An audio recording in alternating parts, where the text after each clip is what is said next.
Okay, hi, this is Paul at School Bus Talk.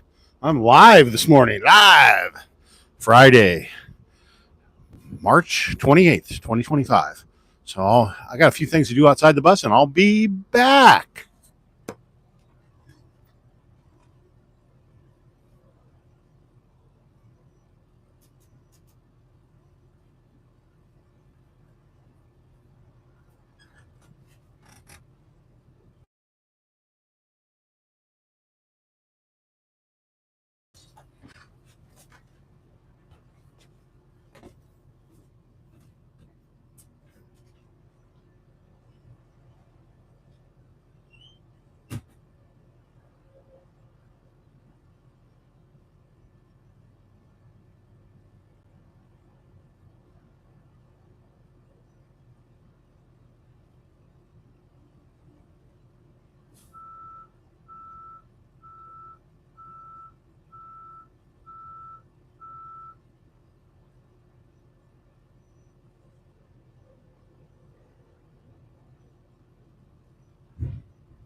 Okay, good morning. It's Paul at School Bus Talk.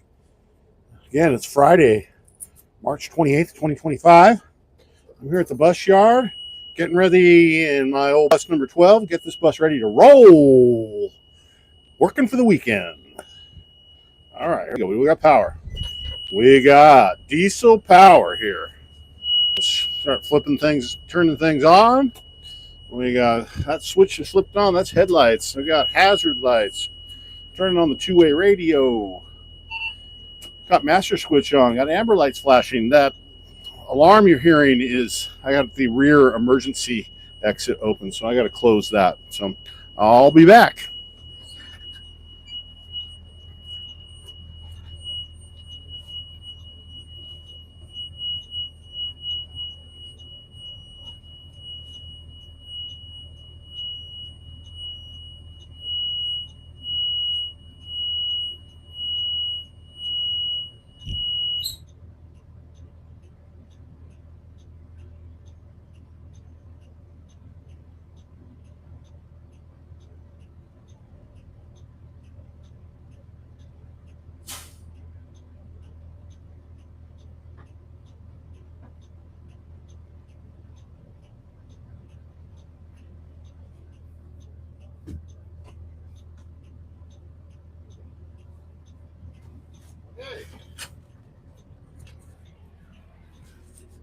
So this is what we call pre-tripping a school bus. This bus has air brakes, so it's pre-trip is a little bit more complicated. But right now, what I'm doing is just checking the lights, making sure everything's working. So I got the high beams on, left-hand turn indicator, and the red flashing lights. I'll take you guys out so you can see what it looks like.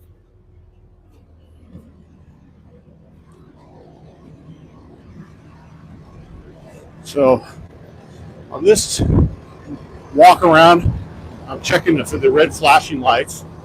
It's just the red lights that warn motorists that the school bus is stopped and it's going to have kids getting either embarking or disembarking on the bus. All motorists, except in a few exceptions, roadway with a center median is an exception.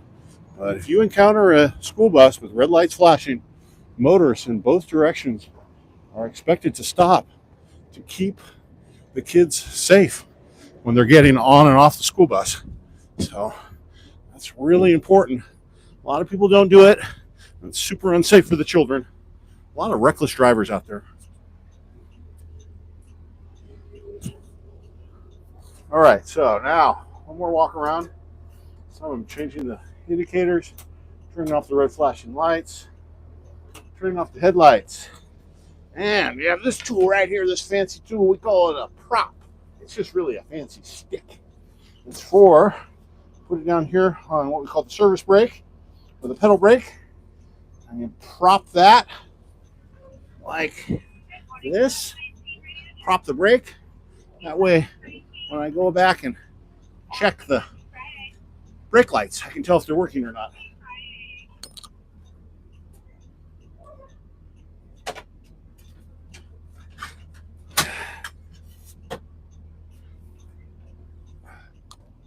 Okay. I'll keep this little microphone with me so I can talk. I'm walking back out around the bus and going back to the back of the bus.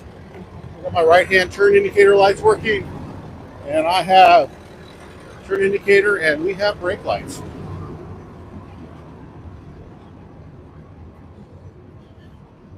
So now come back on the bus. Come back on the bus. Come back on. Here we go. So we close the main door. Then I walk back, checking all the seats. This bus has seat belts, so I need to make sure all the seatbelt buckles are in good shape. Sometimes they get pushed down between the seats, like right here. This one's pushed down between the seat. I gotta make sure it's accessible, because in the state that I live and work, if the school bus has seat belts, kids have to wear them. So here, checking this rear emergency exit. So now I can check in this emergency exit. These emergency exit windows. Everything seems to be working. All right.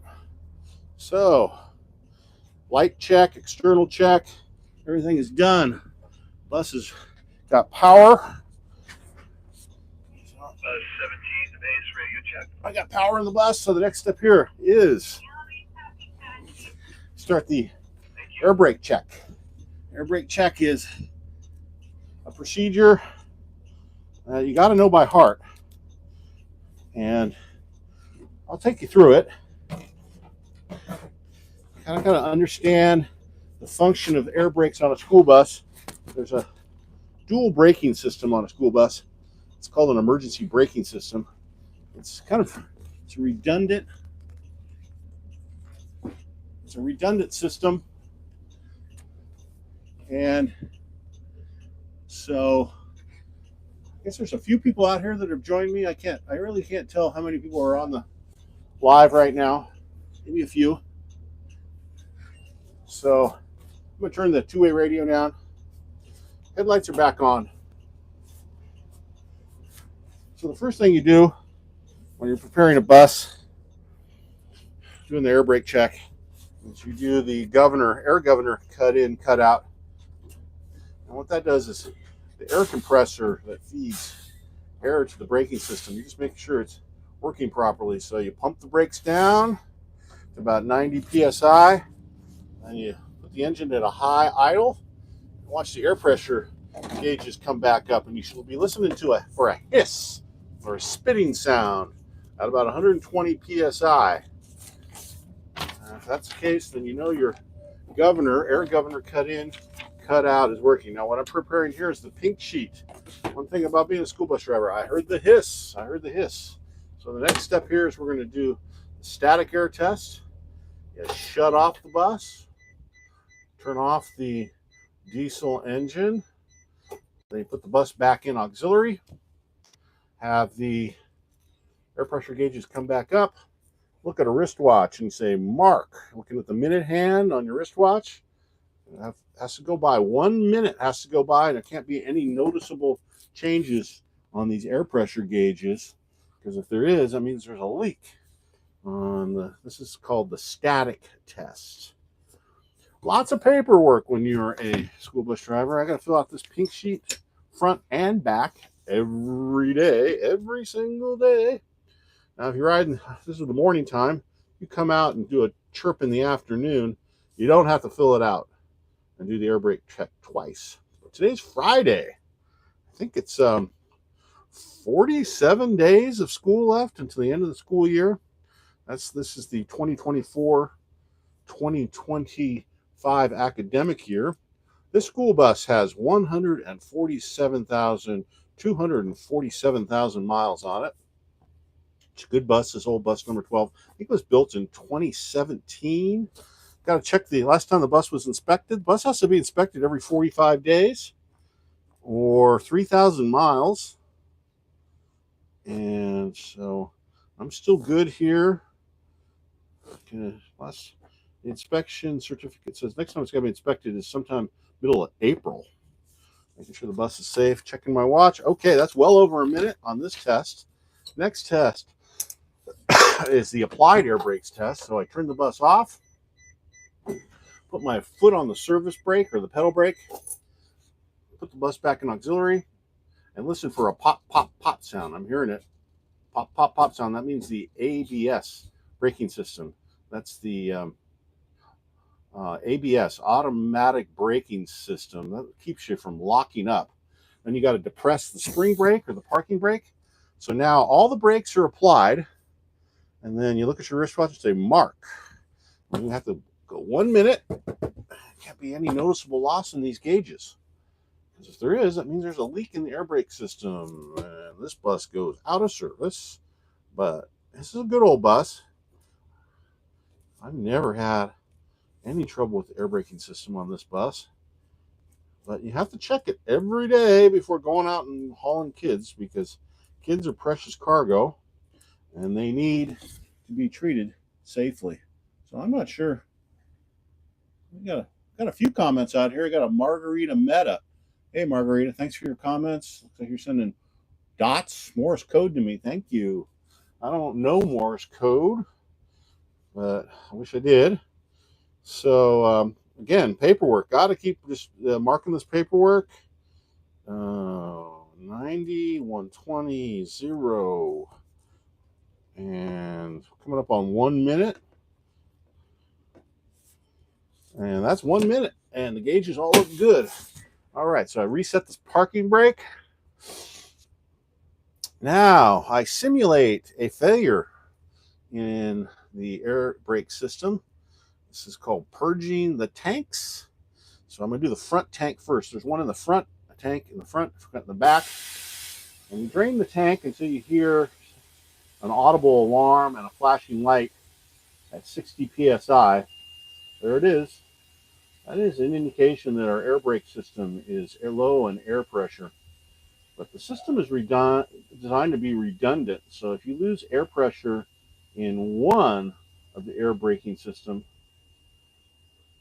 either the front or the rear, the other should be able to stop the bus. So we're simulating. I'm letting the tank drain down, drain down, drain down, drain down. Okay, that's pretty good.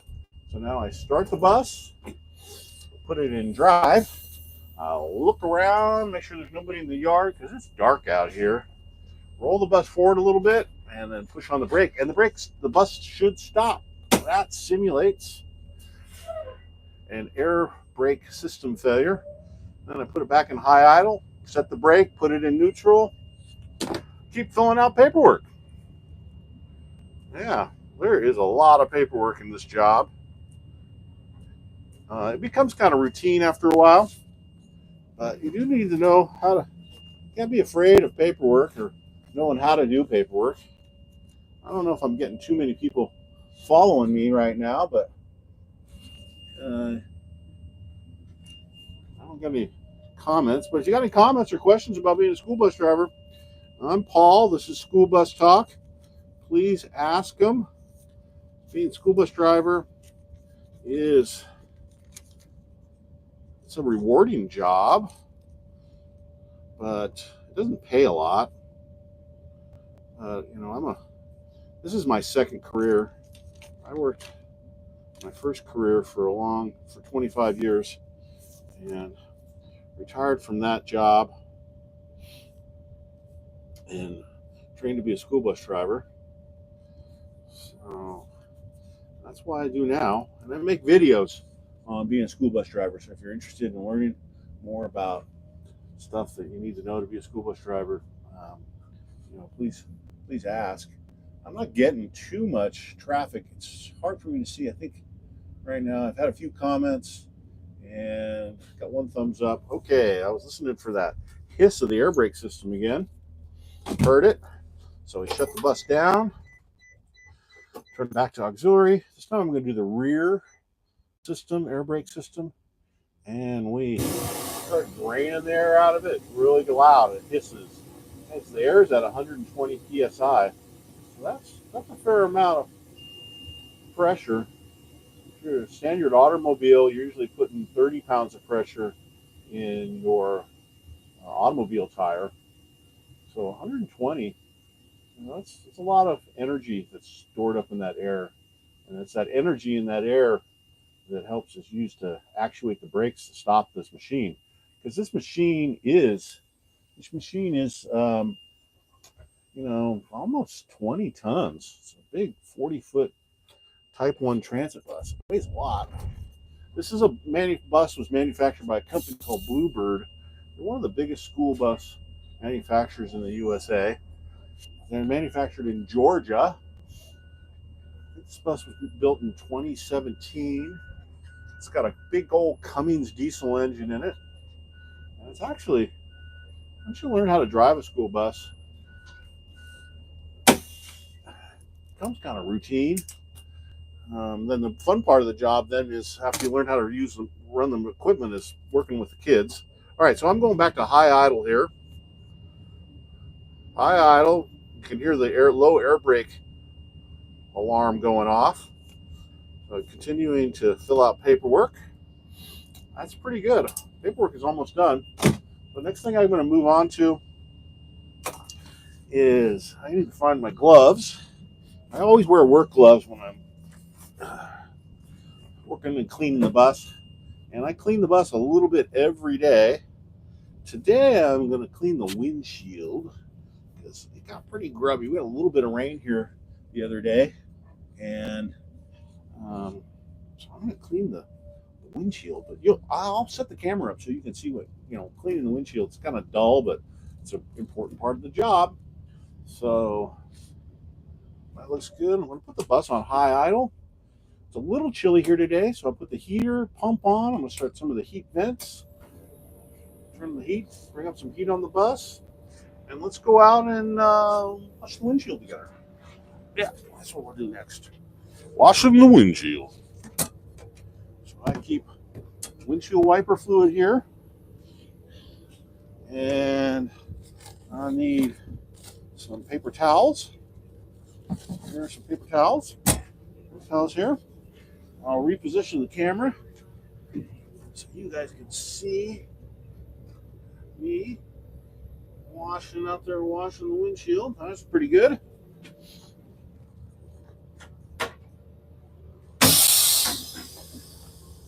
But one thing about these big buses is they do get dirty, and you have to be always cleaning. We have to clean and fuel our own buses, and so I'm right here. See me? Woohoo! Right here, washing the windshields. Washing the windshield. Washing the windshield is really important, especially early in the morning. This time of the year, sun is just coming up sometimes. Sunrise. As you're driving the bus east into the sun, the glare can be really, really bad, which will dramatically impact your visibility. So, any dust or dirt on the windshield, you got lots of glare, makes it super hard to see. You got to be very, very, very careful. There's only one thing to do when you lose visibility for any reason. Fog, dust, dark. What you got to do is you just got to slow down. You got to decrease your total speed and increase what we call your following distance. That's the distance between you and the vehicle you're following. And really, that's the most important thing you can do to be a good driver. There's a lot of reckless driving out there, people tailgating, and yeah, what happens is something goes on in front of them. They don't have enough reaction time to stop, so somebody's horn's going off out here in the yard. They don't have enough time to stop. So that stopping distance becomes really important. And if you don't have stopping distance, you're going to crash in the back of the vehicle in front of you. Rear end accident. And in a rear end accident, the person who crashes into the back of the vehicle in front is always responsible. Always. There might be an exception, but I've never heard of one, because the responsibility of the driver following to make sure they're given proper distance. So, okay, we've washed that windshield. I got one more in the back that we got to do. Got 7 people. If you have any questions about being a school bus driver, just leave them in the comments, and I'll do my best to come back and answer them. We got one more window. I'm going to go to the back of the bus. You guys might be able to see me when I do this one. I got to go outside. I think this microphone is still working. And so microphone's a little Bluetooth setup. So I'll go outside to the back of the bus, clean this window in the back. So just hold on. You'll be able to see me in just a second. So this window in the back, now I don't really use it for driving the bus. It's going to get loud because we're in the back where the diesel engine is. That's all diesel engine. It's loud, loud, loud, loud. So if you can see me up here, this is the emergency exit. It opens like this. See? It opens like this in the back. It's really loud back here because the diesel engine is on high idle. I'm going to wash this windshield, this rear window. Gets a lot of dust on it, but I like to keep it clean.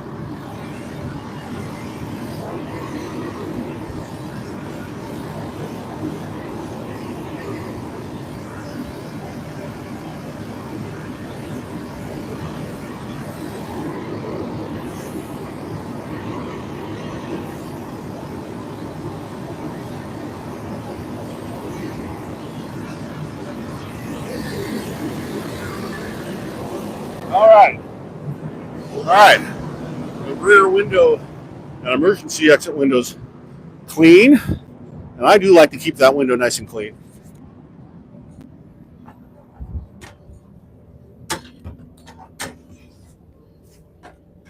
All right, so I'll come and get the camera again so you guys can see what I'm doing. I had to move this camera all the way to the back of the bus. Here I am. I'm back. All right, so here I am. I'm sitting in the back of the bus. There we are. So, see, there's a few people that have joined us. So, I've been on this YouTube live for about 20 minutes now. If anybody's got any comments, just type them, and I'll do my best to answer them. I do have to move on, do some other stuff now, and I'm going to say goodbye here pretty soon. If you like this content, you're interested in being a school bus driver or wondering about school bus driving, please check out my channel. I got lots of informative videos. I'm going to have to move on here soon now, and go get ready to, hi kitten, hello. It's about time for me to wrap this YouTube live up, and because I got a few things to do, and then I got to go out and hit the route. Kids got to get to school. So I really appreciate everybody that's joined me. If you're interested in school bus driving, check out my channel, School Bus Talk. I got a bunch of videos about what it's like to be a school driver and tips and hints on how to be a school bus driver. So check them out. This is Paul at School Bus Talk. Have a great day, and remember, safety is essential.